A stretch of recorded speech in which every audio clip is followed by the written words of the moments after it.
Oh,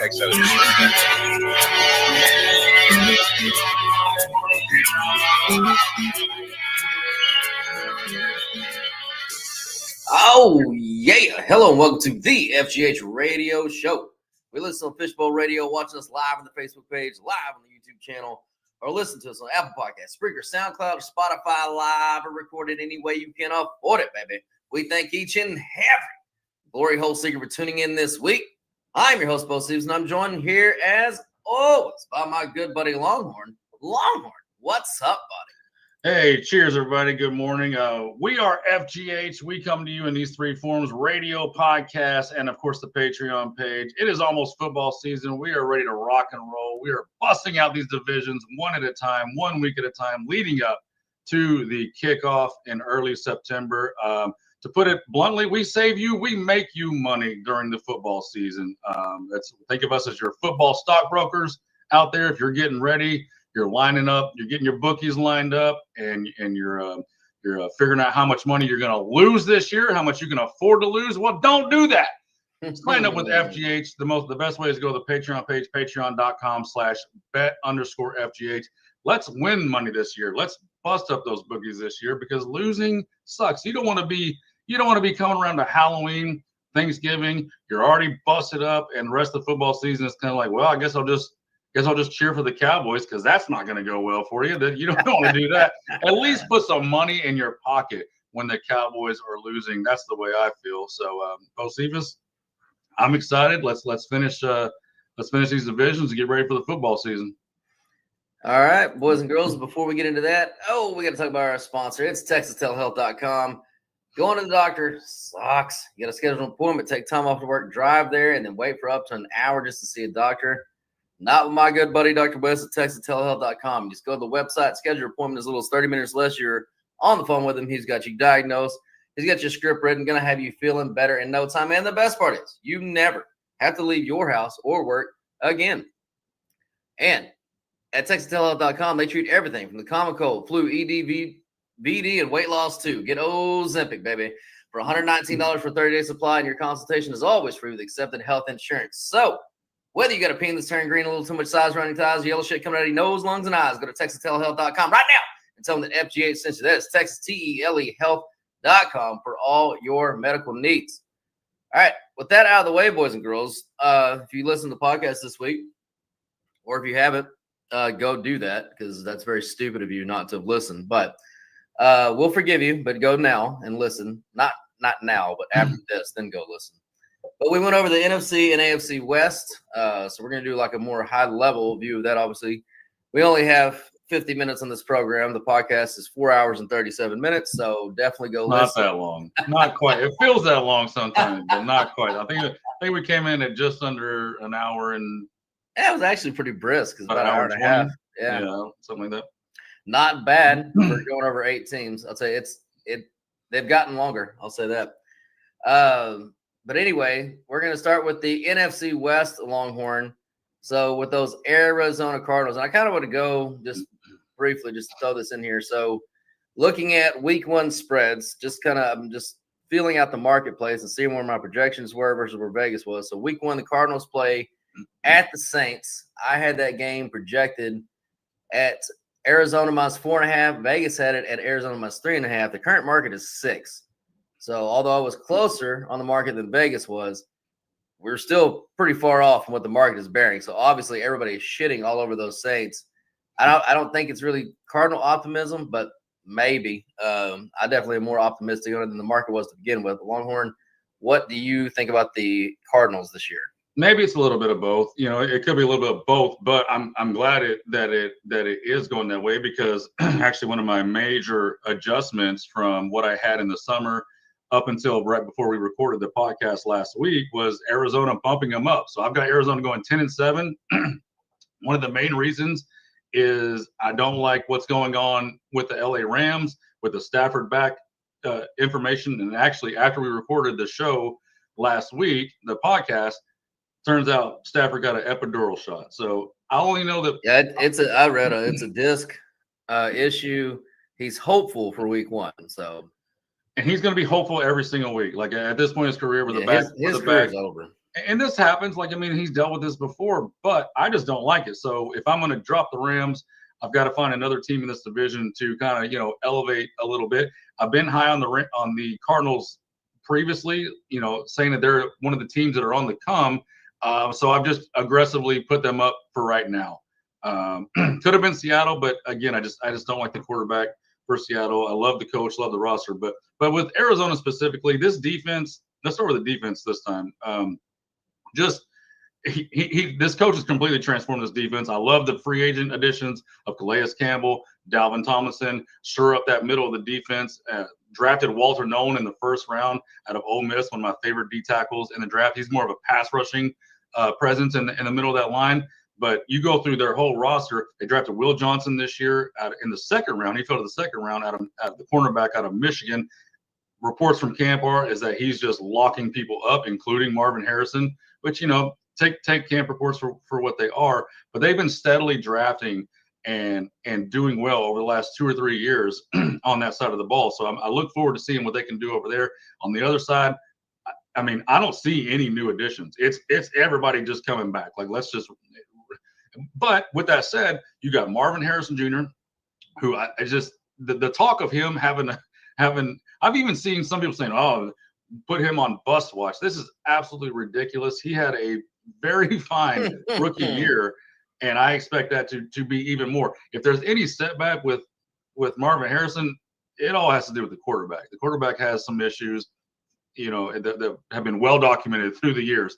Michael Wilson, a third-year play, going into his third year at a. So they got Michael Jordan. Holy shit! Give me 13 wins right now. They got a 6'6", 220-pound Michael Jordan playing wide receiver out there. No, Michael Wilson out of Stanford. I think he comes in about 6'3", 215.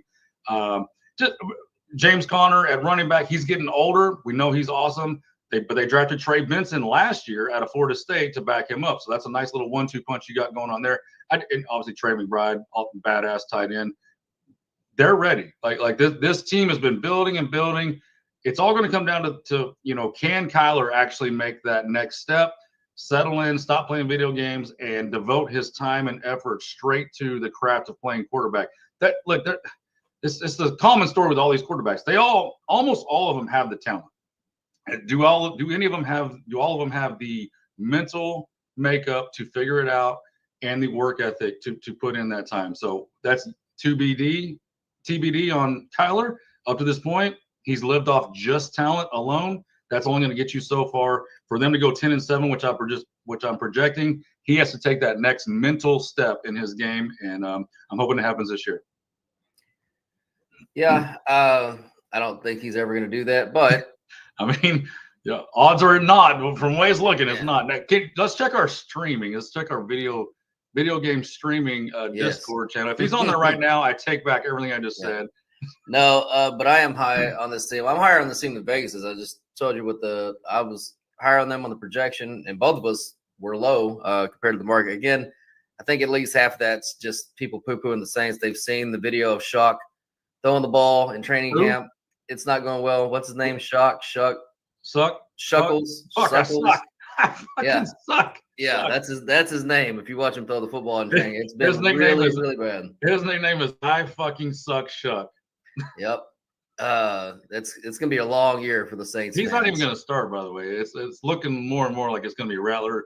To begin the year, it'll be Tyler I fucking suck Shuck coming in after that.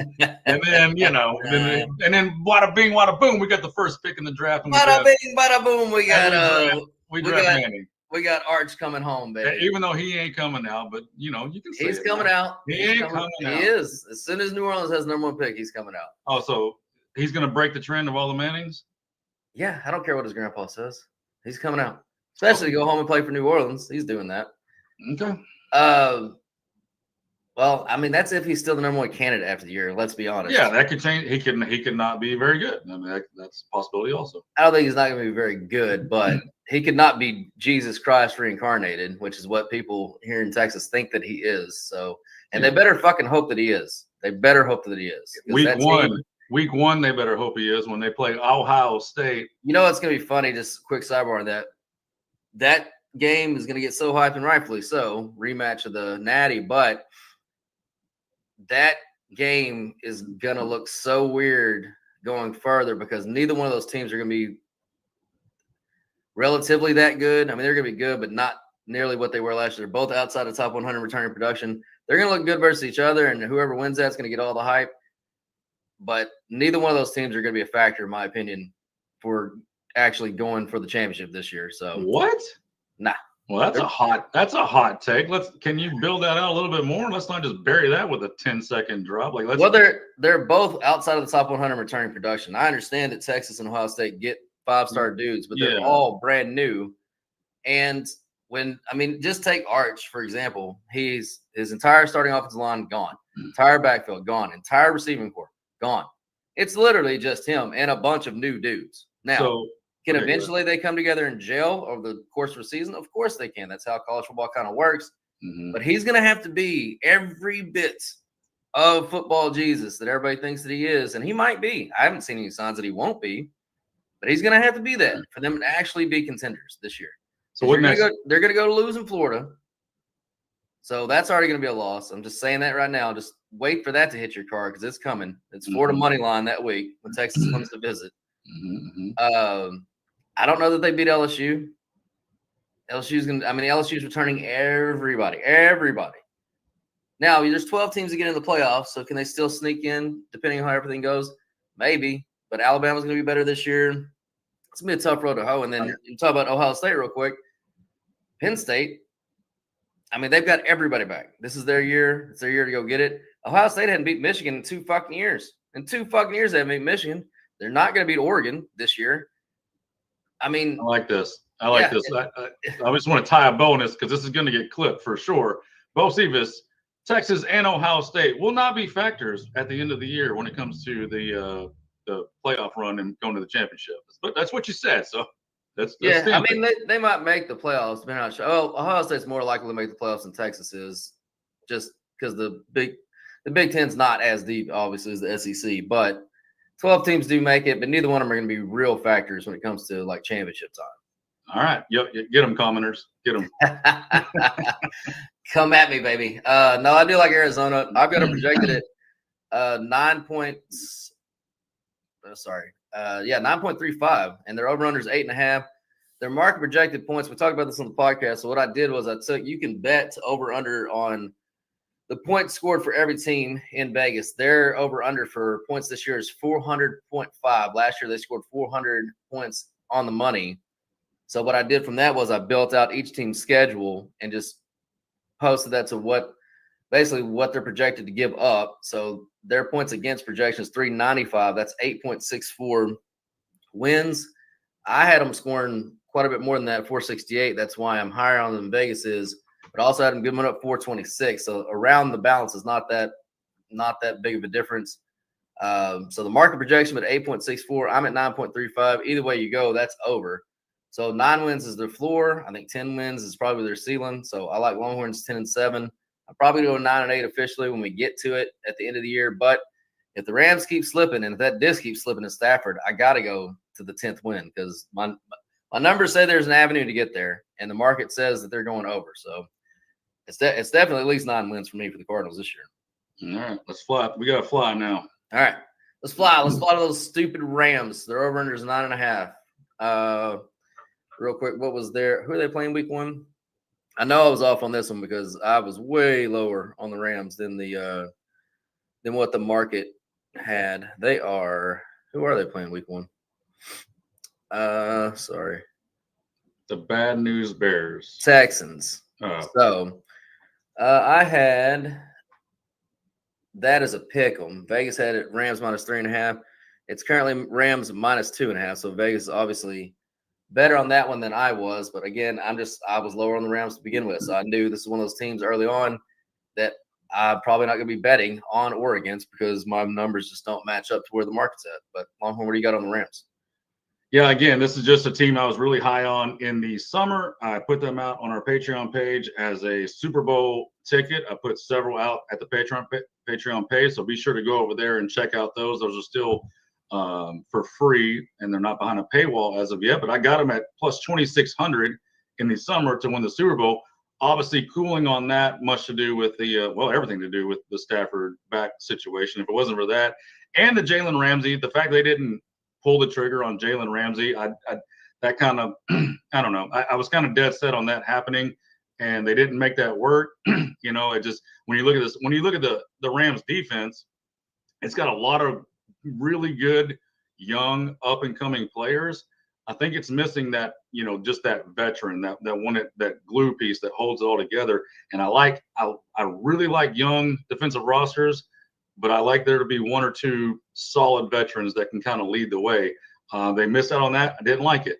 Obviously love the Devontae Adams addition. That's going to be, I mean, if Stafford's healthy and they got Adams and Puka and Tutu Atwell, who came on last year fucking who saw that one coming 3 or 4 years ago when he got drafted at like 152 pounds, but he's turned into a player that can be serviceable as your third or fourth wide receiver. So they just signed Kyron Williams to an extension. There's nothing to not really like about this team except for the fact that the fucking old ass quarterback is getting epidural shots, and I don't think he's pregnant. I'll have to check. I'll have to make sure he's not going into labor. Double check that. But unless he's going into labor, this is not a good sign. So I don't like it. I've got them officially at 8-9. Again, I had them 10-7. Don't like what I'm hearing, so I dropped them down to where the Cardinals were. Bumped the Cardinals up. Now I will say, if you're talking about backup quarterbacks in a situation where there's going to be, you're missing your starter for X amount of time, Jimmy Garoppolo in this system is not a bad. That's not bad. That's not bad. So, like, maybe I'm being a little too aggressive on my drop down. I just don't like going into a season with epidural shots. That's just me. I don't know. Call me crazy. Yeah, I don't like it either. But, I mean, admittedly, I'm just lost on this team because my numbers just don't bear out. I mean, they weren't a good football team last year. They scored 367 points. They gave up 386. They should have been a losing team. And had the Super Bowl champs on the ropes. And they won 10 games, yes, and they were one drive away from knocking out the champs. Yeah, I mean, they would. That's a toss up between them and the Redskins, but yeah, that would have been a better game for sure. Where would that game have been? Would have been? It'd have been Washington. No, because the Rams won. They won the division. It would have been in L.A. Okay, yeah. So which is fine. Which is fine for the Redskins because they could have used that turf too. So the coach is just really good. Like, I think the coach is so good that that's where I'm at. Like, I can't. I mean, if you look at their Pythagorean theorem last year, they should have won 8.3 games. They won 10. So you got serious negative regression coming. Stafford was the 16th best quarterback, EPA plus CPOE, which means he's average. At completely healthy, he's an average quarterback these days. His top 10 days are over. If you look at their defense, it was 23rd last year in EPA. It was against the 9th hardest schedule offensively, DVOA-wise. So definite room for improvement. But this year, their schedule is supposed to get harder. Last year was 17th. This year it's 22nd. So the schedule is supposed to get even harder. My quarterback's a year older. His back's worse. He's already average. I mean, I think that McVay got every ounce of every win he could out of them to get them to 10-7 last year. So how much better could they possibly get? I don't think that they can get any better. But it is McVay, and Garoppolo is not a bad backup, but it gets a tough schedule. I think the 49ers bounce back this year, which we'll talk about in a second. I'm going to yield to Vegas and all their optimism in the marketplace, and clearly I'm still wrong because the line still hasn't come back to where I think it should be. So I had them at 8-9. I'll go 9-8, and I'll leave it there. But them winning 10 games to me, that's a tough road to sell. So it's under for me on the 9.5 and getting 9. I think 9 is as good as they're going to get. All right. Moving on to those 49ers. Their over-under last year was 11.5. This year it is 10.5. Longhorn. Last year they were favored in all 17 games, the preseason projections. This year only 15. So 2 games they're not favored in. So obviously Vegas is expecting them to take a step back from what their projection was the year before, but not a huge step back. What do you see?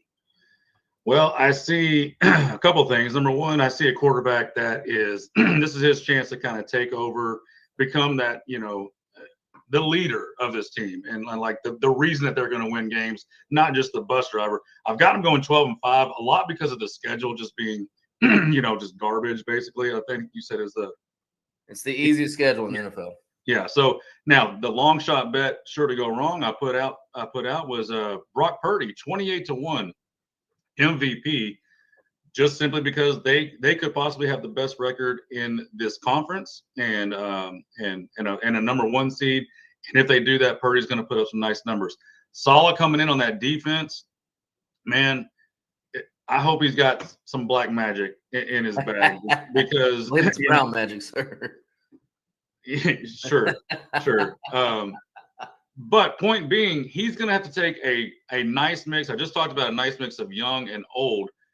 This is to that extreme level. Like, I mean, we've got 1, 2, 3, 4, 5 rookies that are either going to start or be heavy rotation just on the defense. Just on the defense. One of them, Upton Stout, a cornerback who has slid into that starting role. He was a 3rd round pick this year and kind of surprising people at camp. He's still in one of those cornerback roles, which is fine. That's what you want to see. But like 3 rookies on the defensive line that are going to be heavy rotation guys. Like, I mean, but you still got your Fred Warners. You got your Nick Bosa's. Like, you've got a mix of the established veterans to go along with it. So I'm putting faith in Saleh that he can turn this defense that everybody's worried about into a serviceable defense. Because on offense, once if these receivers would pull their head out of their ass, which is always a problem in San Francisco, I mean, Jerry Rice was never a problem. Since then, nothing but problems. Like talented receivers, but major problems. Juwan Jennings is dealing with an injury, and he's been chirping about his contract. Brandon Ayuk, always dealing with an injury. I mean, it's eventually these guys will come back, assuming that they come back healthy and play with the right attitude to go along with Ricky Pearsall, Pretty Ricky, who has been, the guy got shot at the beginning of last year and then came back, worked himself back in, and by the last 2 games of the year last year was just lighting it up with Brock Purdy. So we'll see if that can continue. And then now you got Christian McCaffrey back fully healthy. I don't see anything stopping them in this division. I've got them 12-5, like I said, and I'm gonna sprinkle a little Brock Purdy MVP. I like that sprinkle. So I'm at 11.39 with this team. Vegas is 10.71. I'm higher than this team that Vegas is. If you look at my projected line for week 1 at Seattle, I had them projected -4. Vegas only had them at -1.5. The current line is -2.5.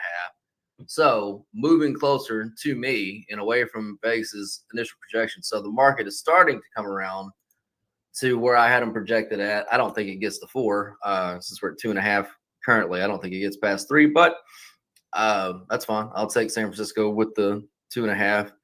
There when I've got it projected at 4. Now, they get positive regression with the Pythagorean theorem. They should have won 7.38 games last year. They only won 6. And kind of everything you mentioned with the health and everything, but on the defensive side, and usually, defense is weighted, obviously, into your projections, and it's weighted less than the offense. But when you have something that was this extreme, they were 27th in EPA last year. On defense? On defense. They were terrible. But that was against the 4th hardest schedule. So you got Saleh coming back. You only have 61% returning production, which is the 5th worst in the NFL, but that's probably a good thing with that group. You got Saleh coming back in, and you go from the 18th hardest schedule to the easiest schedule in the league. That flip right there in defense, if he gets that 27 down to around that 10 to 15 range, which is usually where he lives, at worst, with this offense, they were 11th in EPA, which obviously was very surprising. They were even that good last year. They only scored 389 points. So you take that, that's going to get in the top 10 easily against this schedule and with some health and C-Mac there for sure. So now I've got a top 5 offense. I've got, a middling to maybe better than middling defense. Extremely easy schedule. The road is paved with gold for the 49ers, boys and girls, to get to, like Longhorn said, that number 1 seed. Right now, I've still got them sitting at 11, so it's a little bit – I'm at 11.39, so I could go 12. I might eventually – I might do it. You don't know what I'm doing. I might do it. But I'm at 11 sitting currently, so they're just going to be one of those teams it's kind of like Minnesota was last year. They're going to get scheduled into a place where it's going to be very hard to take them down. Very hard to take down San Francisco this year.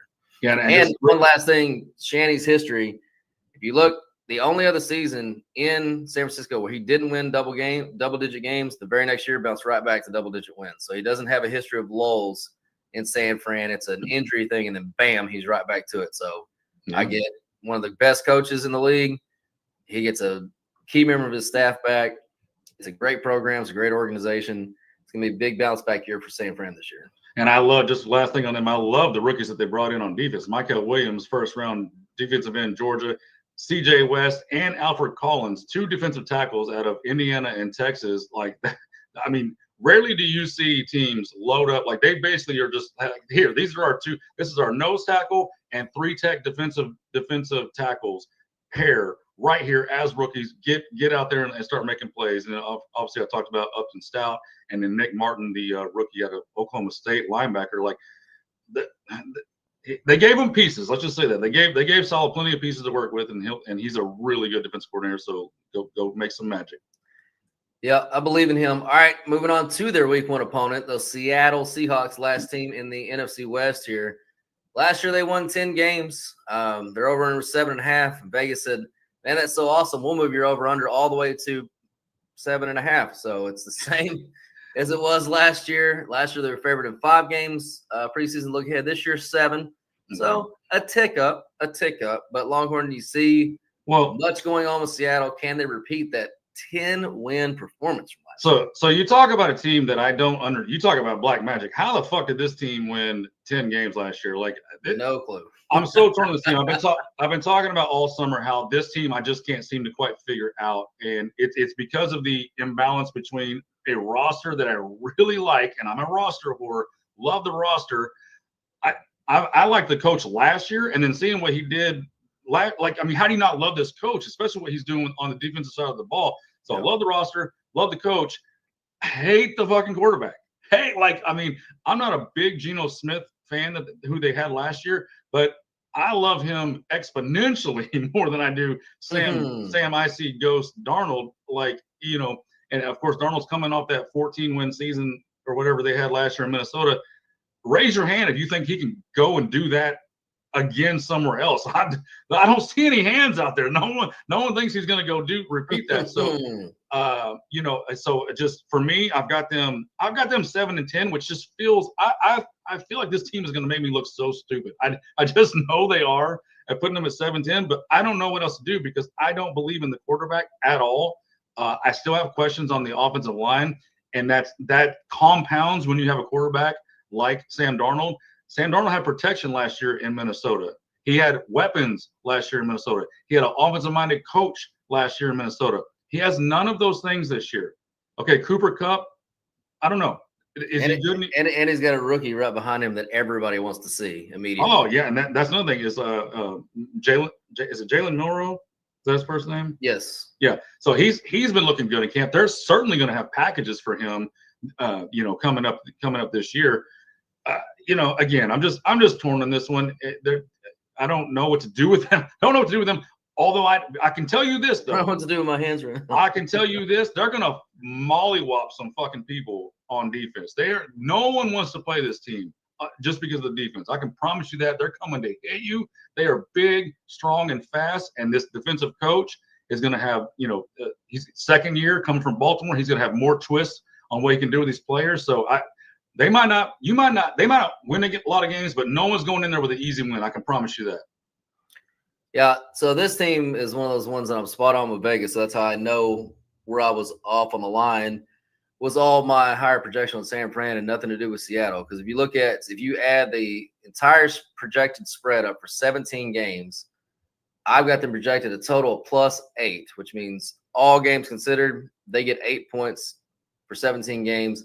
Vegas is 8.5. We're literally half a point apart in 17 games. So I know my numbers are spot on with the market here. So again, it's just me being higher on San Fran is why that spread, I had it at 4. It's now at 2.5. We'll see how close it gets to me. But with this team here, I've got it at 8.33 is where I'm at with Seattle, which is slightly to the over. And I think they can do that. And it's really all because of that coaching staff. They were 10th last year in EPA, and that was against the hardest schedule in the league. Offensively, 8.33 puts them over. I thought you said 8.5. No, 7.5. Oh, they're over 7.5? Yeah, 7.5. Holy shit. Okay. Yeah, see, I'm probably wrong on them. Well, Vegas doesn't see any upgrade with the team, and I don't either. But I mean, both of us are leaning over. Vegas is sitting at 7.99 if you do the math from their projected lines. Again, I'm at 8.33. So that's both of us are hovering around 8. I mean, Can their defense be that awesome again? Yeah, I think they can, because with that coach, they're never going to be bad. But they have negative regression for their Pythagorean theorem from last year. I mean, they only should have won 8.73 games. They won 10. You got Sam Darnold. I don't really need to say anything else there. And their market projection, Sammy D. their market projection is like right with me. It's right at 9. So they're projected to, or their over-under is 415.5 points. I think that's high, but I also think if you look through the schedule and add it up, it's 390.5 given up. They're not going to give up 390 points. They only gave up 368 last year. They're going to live in that 360 to 370, 380 range at a max. I've got them projected giving up 379. So it's going to be 8 and 9 for Seattle for me. I'm not going to let them fall too far. I don't think that they'll let Sammy D grenade this thing too much. This coach has shown he's a winner and that he's going to drive his guys to be great. And I think they continue that as great as they can be. This is just a really tough division, and they might end up on the bottom of it. Probably be a good team is going to finish last. Yeah, I mean, it's going to be between them and the Rams, probably who finishes last, and maybe 8 and 9 does that. That's what I've got. So the recap of the division quickly. I've got 11-6 for San Fran. That's slightly over winning the division. I get the Rams 9-8. That's under for their total. Arizona 9-8. That's over for their total. And Seattle 8 and 9 over for their total. So 3 overs and 1 under in a very competitive division for me, Longhorn. Yeah, I got San Fran 12-5 winning the division. Purdy 28-1 to get MVP. Little sprinkle. I've got Arizona 10-7 pulling up second, and the Rams at 8 and 9, third place and last place because I don't know what to do with them. Seattle Seahawks 7-10. Are you really a real place, Seattle? Has anybody ever been there? I mean, I don't know. Who knows? It's way up there in the Northwest, so they say. The Canadian Seahawks. The Canadian Seahawks. The Canucks. All right, let's move on to the AFC West. Those Denver Broncos. Oh, This is a team that you and I are both high on, Longhorn, and so is Vegas. Last year, over under 5.5. This year, 9.5. That is a tremendous fucking jump. Last year, they were favored in 3 games preseason. This year, they're favored in 12 games in the preseason projections. Good gosh almighty, Joe Friday. Longhorn, what do you think about those Denver Broncos? Yeah, before we get into this division, if we run out of time and we shortchange these teams, if it's your favorite team, go and listen to the podcast, the Football Glory Hole podcast, anywhere you get your podcast, and you'll get a very long, in-depth breakdown of all these teams because we're on the clock here. That's but with with Denver, oh, baby, I am going to toot my horn because I put out about a month. Easy with the tooting over there. About a month and a half ago, Denver to win the Super Bowl. At that time, they were 40-1. Currently, they're sitting at 28-1. That is called, what do we call that in the betting world, Bo Stevens? You're the more betting terminology. Is that good? Closing line value. Closing line CLV, value. baby. That is CLV for you. But you got to go to the Patreon page to get things like this. But yeah, I love this team. I've been high on this team. One of the best rosters. And if you take out quarterback, I don't see there might be rosters that are as good. I don't see a roster better than Denver's. Now, speaking of the quarterback, the coach loves him. The coach is a Super Bowl winning coach. The coach has won a Super Bowl with a quarterback that looks a lot like Bo Nix. Now, obviously, Drew Brees at that time was much more refined, much later in his career. So I'm not saying Nix is and he was a Purdue man, sir. Bo Nix is half a tard. So let's calm down. Calm down. First of all, he's not. He's not. He's a smart kid. That's a smart man. That's blasphemy, and I want to stand for it. But yeah, just this team is going to be nasty on defense. They were really good last year on defense. You know what they did? Did they say, you know what, we're good. Let's not worry about defense. No, they said, go give me that Pro Bowler from San Francisco, Dre Greenlaw. Go give me that other Pro Bowler from San Francisco, Hugh Fonga. And then you know what? In the first round, why don't we just draft Jahdae Barron and make the best defense of all time and just lock this up and let's do this?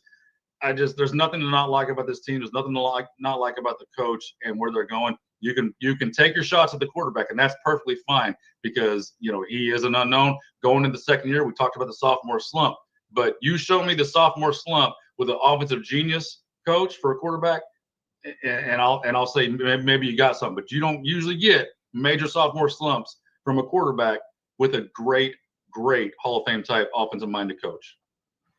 Yeah, you said that on the pod. I've been thinking about that since you said it. And a couple of things. No, I can't really think of that. But number two, if you look at Bo Nix's play last year, he was 19th in EPA plus CPOE, which is just fine for a rookie. He was second best rookie last year next to Jaden Daniels, who obviously lit the world on fire.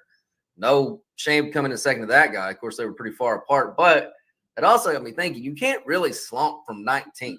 Like, you could slump from what Jaden Daniels did, right? Lighting the world on fire, going to the NFC Championship game. This year, if they win 9 games and he's okay, if he finishes 15th, right, in that rating, that's a sophomore slump. What Stroud did in Houston, first year, top 5 EPA plus CPOE, playoffs, wins a playoff game, right? And then the next year stinks. He's one of the worst quarterbacks in the NFL by the numbers. That's a slump. So can Bo Nix really slump from 19th? I don't think so. I mean, could he not get better? Sure. But if you take his splits, though, like if you take out the first 5 or 6 games and just go towards the back end of that year last year, he got way better. He kept getting better. Definitely got way better. He was dead last in that metric to start out with. So, yeah, He definitely got way better. I mean, he just played more games. And he's a gamer. I give the kid crap, but I've always loved him. I loved him in Ole Miss. Loved him in Oregon. He's just a gamer, man. He's one. Auburn. Yeah. He reminds me a lot of Romo. Who's just not going to be the most talented guy. He's not going to run the fastest. He's not going to knock you out with his arm strength. He's not going to knock you out with anything he does physically. But when the lights come on, the kid just makes plays, and that's the best way I can describe. It's always the way I could describe Bo Nix. It used to be home Bo Nix at Auburn. You bet on him. Road Bo Nix, you bet against him, and it was just like cash and paychecks. He got a little bit better than that Oregon. Of course, the team was better than Oregon also, so that helps. But this last year, man, if you look at their offense, they scored 425 points. They were 16th in EPA, so they scored 425, and they weren't even efficient doing it. A lot of that to do with the quarterback. You know, I call him the check down merchant for a reason. It was a lot of that. It was not a very efficient offense. But through Sean Payton, they continue to find a way to put the ball in the end zone. In all his designs of what he did, he's going to continue to do that and scheme it up to help the quarterback out. Now, if you look at, and this is my favorite thing about this team, and Longhorn talked about how awesome their roster is.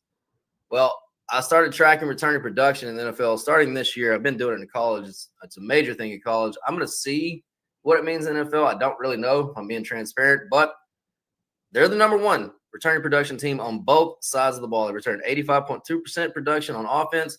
They returned 88.9% production on defense. And that is a defense that was number 1 last year in EPA against the 12th hardest schedule. So pretty tough schedule, and they were the best defense in all of football. Longhorn just told you they added all these pieces. There should be even better.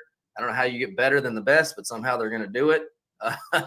And on top of all that, they got a positive regression coming from their Pythagorean theorem. They should have won 11 games last year, and they only won 10. A lot of that, again, is to do with the fact that they were not very efficient on offense. Their offense was like pulling fucking teeth. But if you look at this schedule is the 13th easiest in the league. And I'll just go down it real quick. They have sex. They have sex a lot. They have 6 very winnable games at home. They got Tennessee, the Jets, Giants, the Cows, Vegas, and Jacksonville, and a toss-up with the Chargers. Then on the road, they get to go to Indy, Houston, Vegas, and the Chargers. So they're going to need 6 of those 7 at home, 3 of the 4 roadies. And then you've got to beat either any one of these. They got to beat Kansas City at least once. Win. Green Bay and Cincy. They're all at home. So you just need one of those 3. They'll get 2 of those 3 to put them at 11, right? That's at 10. So if they went 2 of the 3, that gets them to 11. Yeah. And I don't think I said it, but I got them 11-6. So that's my. I got them 10-7. I don't know if they're ready to beat 2 out of those 3 teams, but if they could beat Kansas City, I don't think they're beating Green Bay. They're going to beat Cincinnati. They beat them last year if it wasn't for a fucking fluke-ass block. They did, except that they did it. Well, that's a new season, brother. New season. But they'll beat Cincy. We'll get to Cincy. We'll get to Cincy this week on the podcast. But anyway, let's move on to Kansas City. Those Chiefs, can anybody beat them, Longhorn? We got 10 minutes to get through 3 teams. So over-under is 11.5. Of course, they're going to win 17 games. It's just what they do. What? Tell us how wrong you're going to be on this team. Oh, so I'm glad we're getting this one out there. I am going to step in it, and I am picking KC to go last in this division. I know. Timestamp it. It's going to look stupid here probably in about a month. Probably in a month it'll look stupid, but that's okay, because when you evaluate things, the roster, the way they played last year, getting lucky, all you can say if you're extremely lucky, and all you can look, it's not all you can say, but having God at quarterback, having Mahomes, who just never fucking loses, that's just enough to go win 10, 11, 12 games. I get that.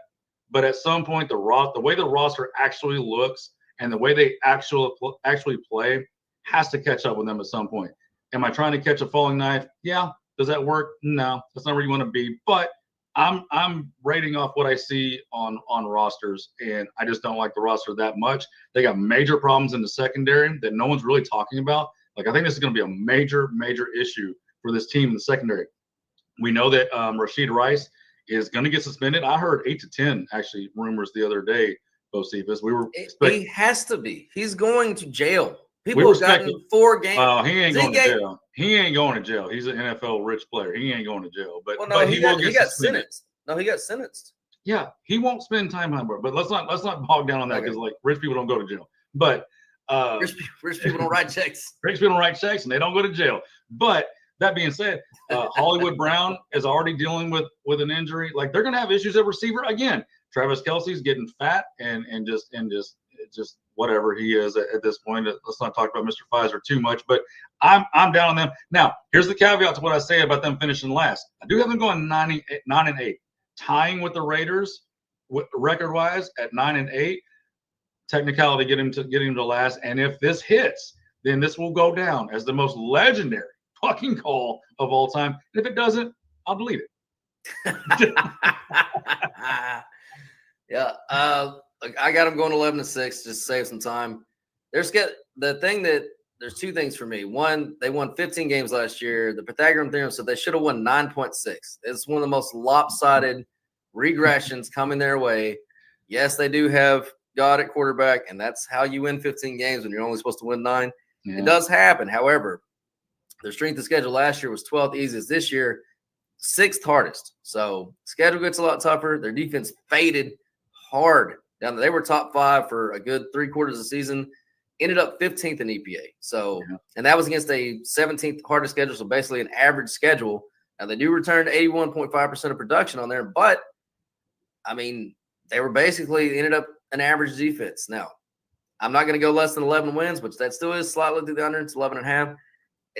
We've seen this movie a million times. We saw it with Tom Brady for 2 decades. If he's standing on 2 legs, they win double-digit games and they win the division. Yeah, that's just how football goes. I'm aware. All right, moving on to our Las Vegas Raiders.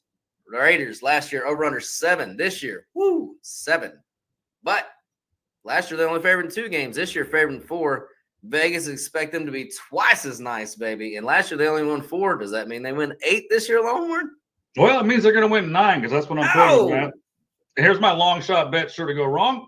The Las Vegas Raiders to make the playoffs. That's surely that's where you want to be. That's where you want to be, betting on the Raiders. That's a good. No, the new coach, Super Bowl winning coach coming in. I don't like what I saw in the preseason game. I'm not going to lie. Ashton Jeanty got the ball and got immediately hit by 3 people. Got to clean that up. Let's chalk that up to a preseason game. They are shuffling people on the offensive line. I think it's going to settle into a good line once they get their positions settled out and all that. That is worrisome, though. I don't like seeing that. I don't like seeing offensive line shuffles this late into the summer and the preseason. Deontay Thornton. Let's talk about him for a second, real quickly. He has leapfrogged Jack Betch, the other rookie receiver out of Tennessee. He is 6'5", 215, runs a 4.340. Like, he is just going to be a game changer for this offense that needs a guy just like that, because you got Brock Bowers over the middle. You got Ashton Jeanty, who you're going to rely on in the backfield. So it's going to set up nicely. Now on defense, we're in trouble. We are in trouble back here. I know they worked some black magic last year. They were actually pretty good. They're going to need more of the same, because they went the Redskins route from last year to just veterans, no stars, just bring in a bunch of veteran players and let's piece glue something together that can get us in that mid-range level on defense that you want to be in that 15 range. So if they can do that, and they can run the ball, and they can hit some things over the top with Geno Smith, who we both, it's a major upgrade from what they had last year. Obviously, I got them going 9-8, tied with Kansas City for last. Okay, I've got them going 8-9, and I'm just looking for. They can't get worse. They were 31st last year in EPA and offense against the 10th easiest schedule. That is absolutely fucking horrific. So they're not going to get worse than that. They were average, surprisingly not, on defense. It was 16th in EPA. And that was against the 6th hardest schedule. So given a poverty offense and that harder schedule, pretty impressive that they ended up being an average. They were one tick below Kansas City on defense last year, if that means anything to you. So we just need them to improve slightly, just slightly. And guess what? We got Chip Kelly coming in as the OC with a real grown-up at quarterback now. I know Geno Smith's not the greatest, but we don't need him to be the greatest. Look, we're looking for 7 wins. The over-under total was 6.5 when I bet it. All we need is 7. If they beat New England in the opening game, which they could, they get Chicago, Tennessee, Jacksonville, Dallas, Cleveland, and the Giants all at home. That's 7 wins right there. And I don't believe Sneaky Pete's going to go 0-6 in the division, which they did last year, which means they clipped somebody. So that's 8. I'll take 8. So let's go 8-9 for Silver and Black. Last team. Well, no, last team. Yeah, one more. Oh, those San Diego Superchargers. They are sitting at 9.5 right now, Longhorn. Quickly on the Chargers. Yeah, this is a team that I was really high on again in the summer. Put them out as another Super Bowl bet, 30-1 earlier in the summer. And of course, the news, they just lost their left tackle, Rashawn Slater, for the year, patella tendon injury. And you are the mush. And like the Chargers are always going to charge. This is just what they do. Right when you're feeling really, really good about them, something like this happens. Now, the bright side, they're going to flip Joe Alt to left tackle. He's probably going to fill right in and be, Pro Bowl level and just fine. But now you got it. Now you're shuffling things on the other side. It's just not what you want to have. They brought in Keenan Allen to play wide receiver. I really like that to pair up with Ladd McConkey and the offensive rookie to watch. Besides, I'm not going to mention Omarion Hempton because he's going to be the hammer that they're going to rely on in the backfield. But Keandre Lambert-Smith out of Auburn has leapfrogged Trey Harris, the other rookie receiver.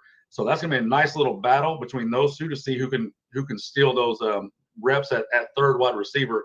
And then real quickly on defense, it's Jesse Minter, work your magic, because on paper it doesn't look very great, doesn't look very good. But we've seen, as we've talked about even on this show, these defensive coordinators, really talented ones, can turn something that doesn't look really great into serviceable. So it's 10-7 for me. I'm still leaving them there, even with the Slater news. They broke my heart. Go Seabus, they break my heart. They always do. I got them projected 9.52. I'm dropping them to 9. A couple reasons why. Number one, there were a little bit of fool's gold last year. They're 12th in EPA in offense. That was against the 8th easiest schedule. They were 5th in defense. That was against the 5th easiest schedule. This year, their schedule go from the 2nd easiest to the 17th. So their schedule gets harder. Their travel is horrendous. They have to go to play the Giants back home, play Miami back home, go to Tennessee back home, and all the way back to Jacksonville and back home, and that's all without a bye. So the travel is horrendous for this team this year. They got fucked on the travel. They got fucked on their schedule. They should have regression from the Pythagorean theorem. It was a little bit of smoke and mirrors last year. Now, as far as the market, I had them projected as a 2-point dog to Kansas City. Vegas had them at 3-point dog to Kansas City. The line is currently 3, so Vegas is more on this team than I am, but I think that I'm pretty close to them. No, I was just higher. So I was higher than – I had them minus 11.5 total on the spread. Vegas had them I had 29. They had 11.5. So, yeah. So even my projection, Vegas is lower than me on that, and I'm at 9.52. So again, I'm going to go with kind of the news going on and the marketplace and stick them at 9-8. So overall, Kansas City 11-6. That's under. Denver 10-7 is over. LAC at 9-8 under, and Raiders 8-9, and that's the over, baby.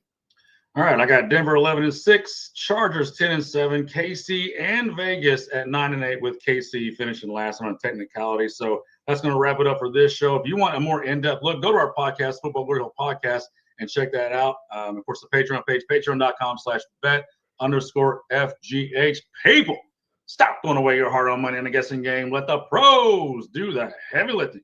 So sign up, tell a friend, and join in on the fun of watching football, drinking beer, and never pay a bookie again. Come on. Ah, damn it. People never pay a bookie again. Steven Tyler, take us out, baby.